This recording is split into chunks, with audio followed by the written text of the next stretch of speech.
2.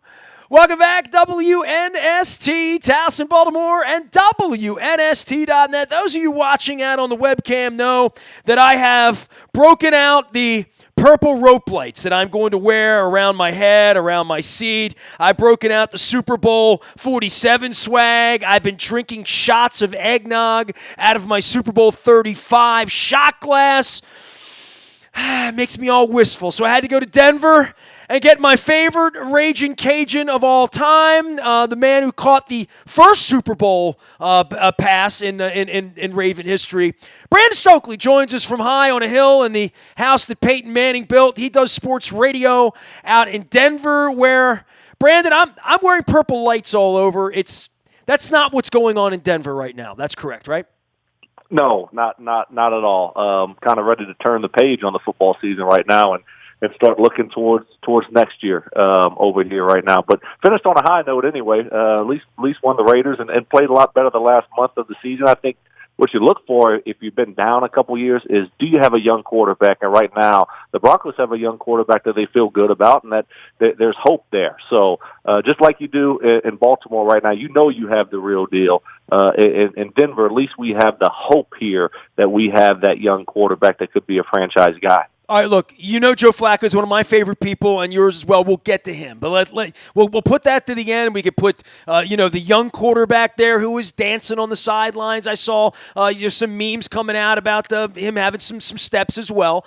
But for what you see as a guy who played this game and got in huddles with dozens of quarterbacks of all different sizes, shapes, colors, left-handed, right-handed. I mean, you did it all. In your time in the league and in playing, you played in Super Bowls, you've had bye weeks. I mean, dude, there's a million things I can discuss with you, but I haven't talked to you about Lamar Jackson since he was just sort of mortal and that guy, just the guy that had potential. I think the last time you and I chatted was probably 12, 15 weeks ago. Where are you on watching this, Brandon? Because everybody who's ever played the game or caught a pass or has an opinion, and I'm going to all of you, Raven alums that have worn these purple lights with me, and I know there's a part of you that'll be in Miami as well with a bunch of people, Ozzie, Eric DeCosta, people that had a stake in your career that are still around, right? Me, right? But watching absolutely. Lamar from afar, just not thinking about Joe or thinking about anything that past or the future, but just watching this. It feels Michael Jordan from the inside. How does it feel from 2,000 miles away? I mean, it's awesome. It's a lot of fun to watch. The guys on that football team rally around him and believe in him and have confidence in him, and he's delivered. So it's been fun to watch from the outside. Looking in and seeing what he's been able to do this year. It's been impressive. Remember the Chargers game last year, the playoff game, and how they just kind of took it to the Ravens. Well, the Ravens regrouped, and a lot of credit needs to go to that offensive staff and John Harbaugh by taking this thing to the next level. And Lamar's been great. He's been obviously special. It's been a special year for him. So it's been fun from the outside watching him and how he's played the game and how that team believes in him and how they believe in each other. It looks like they're just having fun. And so that's what it's all about. So for me, it's been fun to watch. He's electric. I mean, how can it not be fun to watch that guy play football? He's got a smile on his face. Those guys are having fun and dancing around after touchdowns and scoring a lot of touchdowns. So it's been great. When someone says to you, when I say to you 6 months ago, yeah, we're going to run the ball. We're going to do 200 yards on the ground and 200 yards in the air every single week, and we're never going to turn the ball over, right? I mean, we're going to kick it around, play pistol. We're going to shove the ball in the running back's stomach and then pull it out and run another way with it. We're going to do that all year long, and it's actually going to work. Brandon, Bill Polian gets taken down on the Lamar thing, and everybody had an opinion. You're in the opinion business now, doing sports radio out in Denver, and you clearly have a better opinion in a lot of respects than I have, having done this for as long as you've done it. There were not a whole lot of people that believed in this as a system, as a yes, he's fast for now. You can find a way to work with that. He won't be as accurate as he needs to be for being as fast as he is and on the move. They won't be able to take care of the foot. I mean, all of the naysaying things there was a reason for that because nobody had ever done it this way, right? That's right. Exactly. We haven't seen it before. Not like this. We saw a sprinkle of Tim Tebow. and it worked for a little bit, but it wasn't sustainable. He couldn't, throw the ball well enough. And so I think when you haven't seen anything like this at the NFL level, a lot of people are hesitant to say it's going to work. And I was probably in that category also of is it sustainable? It's going to catch up to you. But they've evolved. They've changed things up. They've done things differently week to week, and they've figured and found ways to go out there and be successful, to execute at a high level. Like you said, they don't turn the football over. Obviously, they have a really good defense also, which helps. But and my thing would have been looking at the situation is, can he stay healthy? That's the thing, is can he stay healthy? And he's been able to do that. I think he's smart with how he runs the football, but you're going to get hit. I mean, if you run the ball that much and you're that big of a threat, you're going to get hit. Can you stay healthy? And he's been able to do that so far. And so I think that's a hesitation with organizations is to go down this road is, your franchise quarterback usually makes a lot of money. And Lamar Jackson, he should make a ton of money.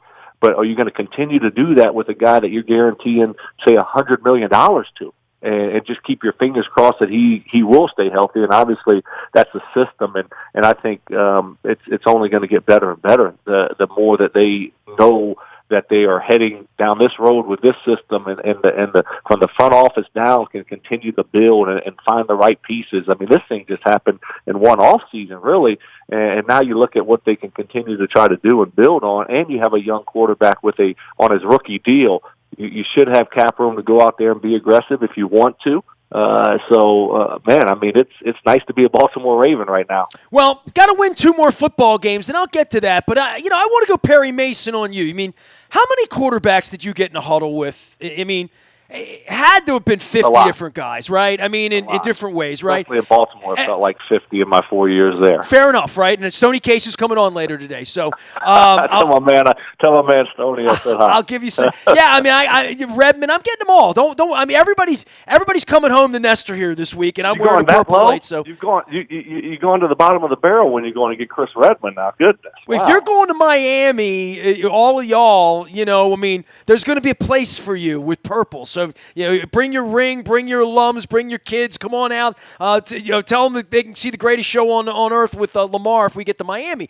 But I don't want to get too Perry Mason on you, but you got in a huddle and you are famously best friends with Peyton Manning, right? So I would say if it's not Peyton Manning, and even watching Brady and Belichick on this NFL network and talking about Johnny U and all these, you've done it with the greatest who's ever done it in understanding defenses, understanding it at a doctorate, over-the-top level. I'm also assuming whomever the least knowledgeable quarterback or the least capable quarterback in your years that you did it, you knew the difference between whether a guy gets it and has mastery of it or doesn't have mastery. I guess what I'm asking you, at what point does the confidence level for everyone around them find Lamar from year 1 to year 2 when you see that the light might go on and maybe he'll be able to throw the ball, and yeah, he did it at Louisville, to the point where you actually see it as a football player in that huddle where you think this guy's got what Peyton Manning has, which is we're going to get a first down, we're going to get a touchdown, we're going to do it again, we're going to do it again, we're going to do it again, and you believe that, where you really buy in.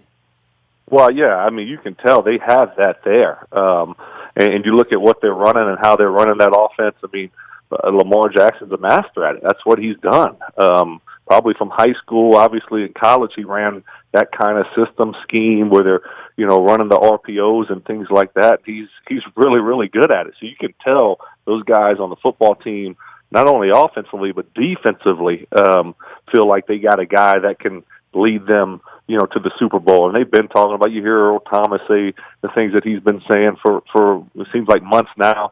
But that's a great thing. I mean, they're a confident bunch. They believe in him. And when you have a defense that believes in your quarterback, it not only helps the offense out, but it also helps, obviously, the defense out when that football team believes in the quarterback. And Lamar has that. I mean, he definitely has that quality about him. And you can tell from the outside looking in that they believe in him and they have confidence in him.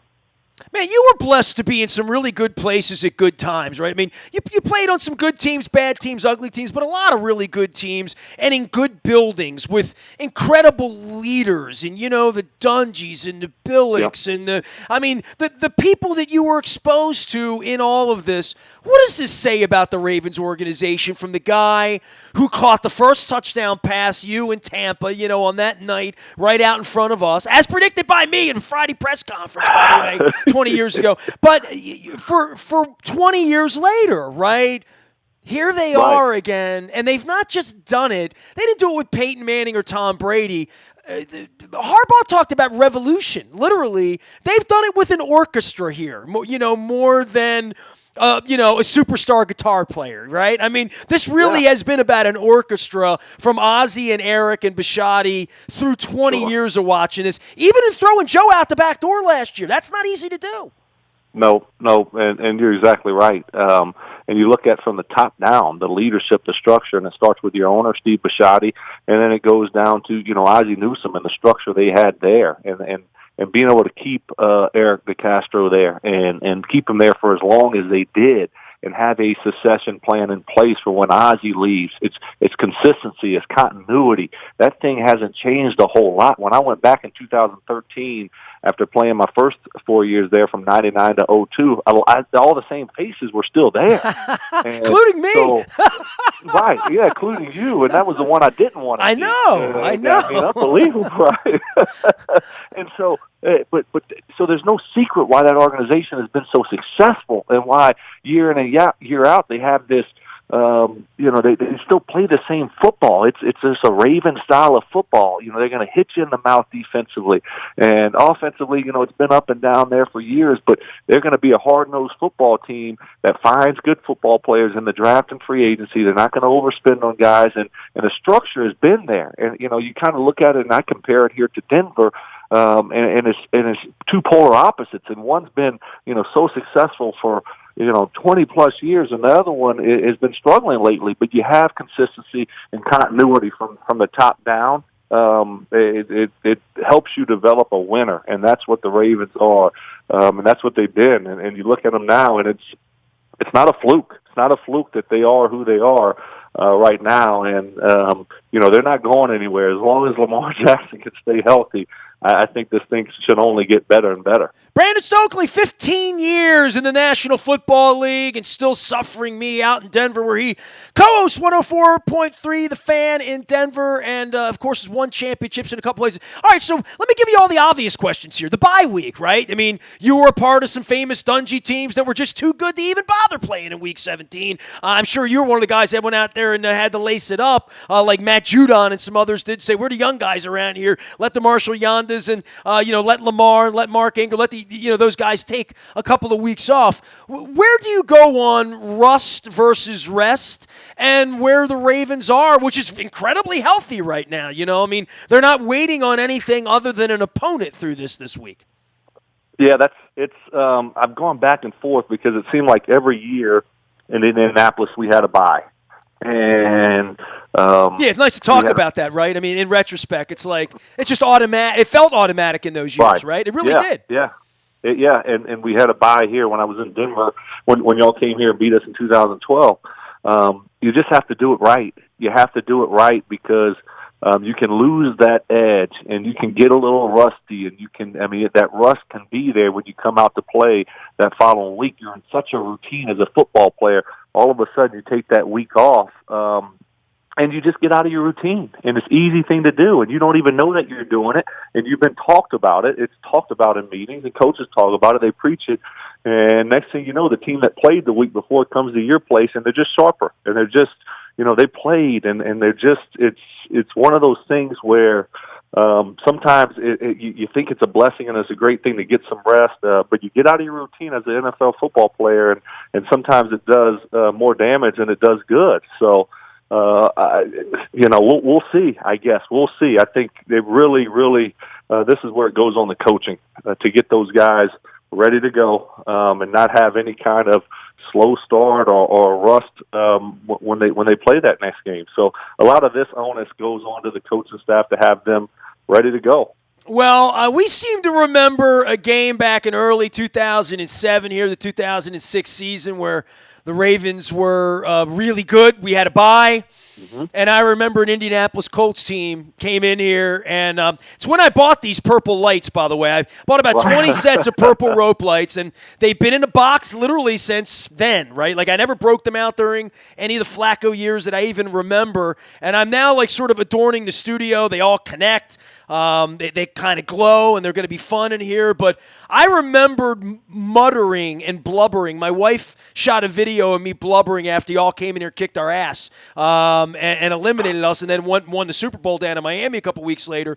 Some thoughts about being that other team that gets momentum, that where Kansas City is right now, where Buffalo isn't right now, that obviously the Patriots completely did not look like the Patriots on Sunday. This is a sort of a weird entrance to the tournament where things smell so good for the Ravens, but all of a sudden the Chiefs have a bye, and Mahomes is hot, and they're the team the Ravens have lost to twice in the last 13 months, right? But they would have to come here, but they're going to get Brady, and the Ravens don't have to play Brady and Mahomes. It's one or the other if they hold. So they're really, from our perspective here over the next couple of weeks, so many things to talk about. But, man, you were one of those teams that went on the road and did us really, really dirty and just sort of ended a beautiful thing that Steve McNair had here going for about 8 weeks. Yeah, I've been on both sides of it. The side where I played, obviously, with the Ravens, we just played, from the get-go, and we just got hot, and we believed in each other, and it didn't matter if we're playing in Oakland, playing at home, playing in Tennessee, wherever. Let's go do this thing. We're going to win. We're going to hit you in the mouth, and we're going to win. And I played in teams that had buys and have struggled in the playoffs. So it's going to be interesting. Everything is set up for you there. You're exactly right. Being the number one seed and Kansas City 2 and New England 3, you're going to have to play one or the other, and you got them at home. But you can't lose sight of who you got coming up, and taking care of business and staying focused, because the playoffs are a different animal. And I think John Harbaugh and his staff could do a good job of just looking back at last year's playoffs. And if you don't play good football, man, it doesn't matter who you are. I mean, the Chargers go in town and just whip you. So you got to go. You got to stay focused. You got to play good football, and what you did in the regular season doesn't matter. And I saw John's quotes after the game, and he did a good job. Look, we were the best regular season team, but now it's a new season, and he's exactly right. It's a new season. You can throw all that stuff away. It doesn't matter. I've been on great teams that have flopped in the playoffs, and I look back on those seasons, and I have fond memories. But man, it's a big disappointment. It's a big disappointment. So you don't want to be in that category. I think that's the message. We don't put 2006 Ravens reunions together around here. Right. You know what I mean? That's like right. literally. Yep, that's right. Let's go finish it. We got a month left of football. Let's finish this thing off and stay focused. And it's going to be fun. It's going to be fun. Obviously, watching that. I mean, I think the nation has taken to the Baltimore Ravens. That's what it feels like in Lamar Jackson, what he's been able to do this year. So I can't wait to watch him in the playoffs. They were selling Lamar Bandit swag out in front of the Cleveland Stadium to little Browns kids. Like Lamar jerseys were everywhere in L.A., and that was 7-8 weeks ago when he was 3 weeks. He just beat Seattle, and beat Tom Brady, But we're at a different level here. And look, you're Raven blood, and stop being a Bronco for a minute. Stop being a Colt for a minute. Come back to our side here. I mean, do you have some Raven part of you in you that says, man, this is going to be something for the next 5 years about how to stop this, because the Chargers stopped it and no one's really stopped it since. And, and maybe you stop it once, but you probably don't stop it consistently, right?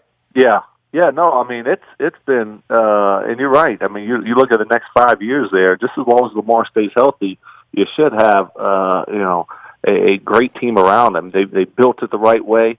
He's on his rookie deal, so you got a lot of things going your way there. And you look at what they were able to do after the Chargers lost. You can tell they cranked it up another level there with how they wanted to run this offense. They went all in with it. So is it offense coordinator Greg Roman? You give him a lot of credit. You give Harbaugh a lot of credit, their whole offensive staff, and how they've been able to just evolve and take it to the next level. And nobody's been able to really stop it since. I don't know, Cleveland game kind of comes to mind. I don't know what that game looked like. You got beat up pretty bad in that one. earlier in the season, but they've evolved, and it's been fun to watch from the outside because you just don't know all the skepticism about whether it's going to work, whether it's not going to work, and to see them to be able to sustain it. I'm one of those guys. I'm like, oh, okay, it's going to catch up to them against the Patriots. Bill Belichick, the genius, he'll be able to stop it. And then they do what they did against the Patriots, and they back it up. They go to L.A., and they demolished Wade Phillips and the Rams. It seems like they have an answer for everything, and it is. It's fun to watch. I mean, you see the NFL players lining up to get Lamar Jackson's jersey after the games, and it's just he's kind of taken over the NFL world by storm, and it's been fun, especially being a former Raven, and obviously knowing a lot of people in that building still. I always pulling for them, and this has been a fun year for me to follow. Well, the Ravens become your team now. Brandon Stokley joining us here. He is out in Denver. He does radio out there, still catching a ball or two. A couple of things that jump out that I've talked to everybody about, which is this team's in 2nd and 2 a lot, 2nd and 3 a lot, right? I mean, there's a whole different way to live and eat when you're in that. But more than that, for a guy like you that was a wide receiver that Peyton used differently than other people would have used, and he treated your career differently and what your skill set and what you were good at. But there's a part of this for this team in bringing in these tight ends and turning Pat Ricard into a tight end and having the Willie Sneads who want to block that so many wide receivers counted how many times. I don't need to tell you that. If Antonio Brown doesn't catch the ball 14 times, he doesn't want to be on the team, right? That there's a different kind of sharing that goes on between the running backs, the offensive linemen. There's not a lot of passing statistics here. Wide receivers aren't going to catch 10 balls in this offense. Just not the way it works. And and they're going to block a lot. And that's not necessarily what wide receivers are doing anywhere, right? At any level, right?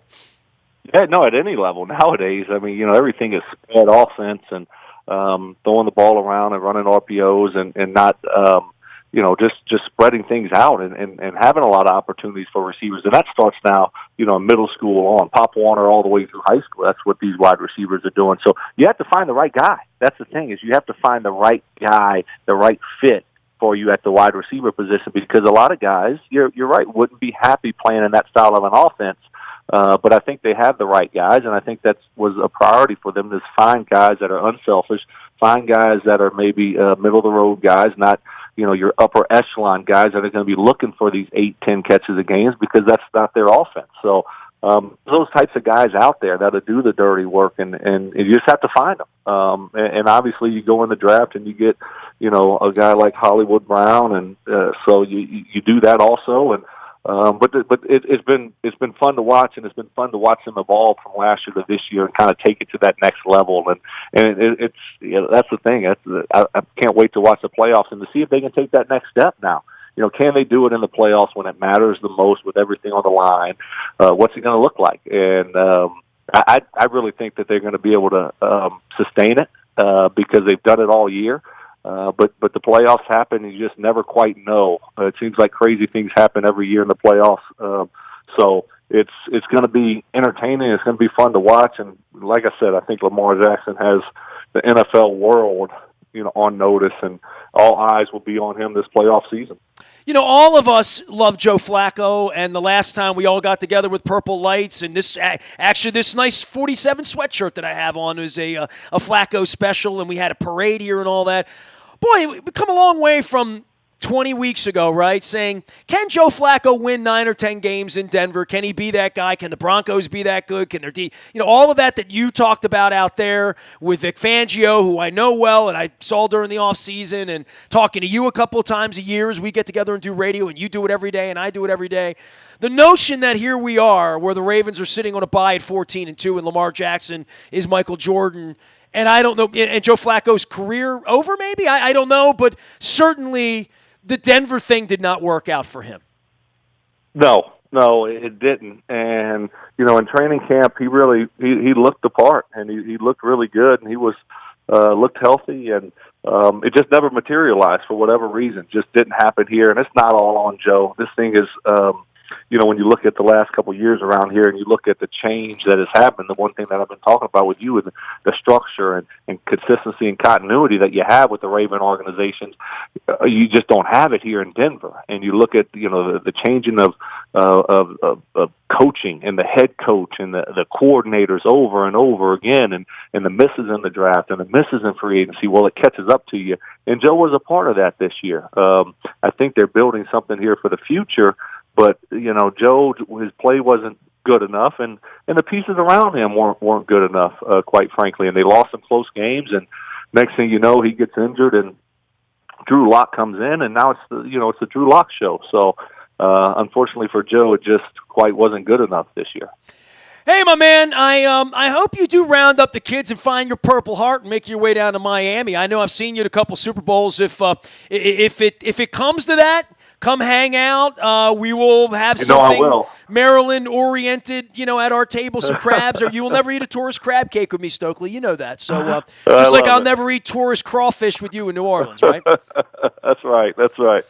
Love you, man. I mean, it's good memories, and 20 years later, here we are, and I'm a bask in the purple glow. We'll stay in touch, brother. Well, I appreciate you, and can't wait to watch it. Big Ravens fan this postseason. Hopefully they can get it done. Tell Peyton we said hello, all right? Will do. Appreciate you. There he goes. Brandon Stokley, Stokley14. The way to find him out on Twitter. You can find me out on the buyatoyota.com audio of all 24 hours a day from anywhere in the world. I'm wearing my purple glow lights in the studio. My camera broke earlier in the week. What the heck are you going to do?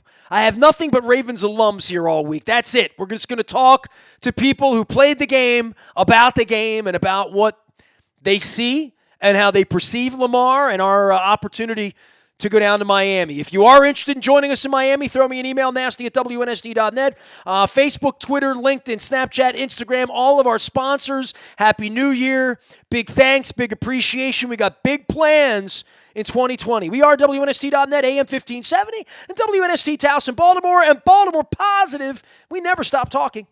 Baltimore sports.